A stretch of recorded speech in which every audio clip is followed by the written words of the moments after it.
This question tricked a lot of people, but I'm gonna show you the tricks to not fall for these traps, so stick around. Today we have 3 minus 3 times 3 minus 3. We need to solve this equation, and let's start with 3 minus 3. That will get us 0. Then we have 1 more 3 minus 3, so we get 1 more 0.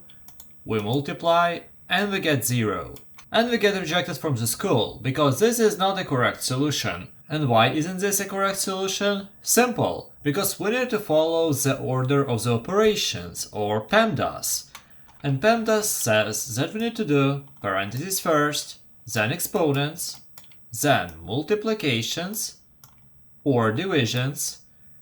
That's important because we cannot do multiplications first and then divisions. We need to do them in order from left to right. And the same goes for addition and subtraction. We need to work from left to right. So now with this knowledge, let's finally solve this equation in the correct way. Wait, if you like the explanation so far, please consider subscribing. Thank you! We have 3 times 3, this is our multiplication, we have only one multiplication, so we need to do it first. We only have subtractions and multiplication. 3 times 3, this gives us 9. We're left with 3 minus 9, and we also have minus 3. Now when we only have subtractions, we need to work from left to right.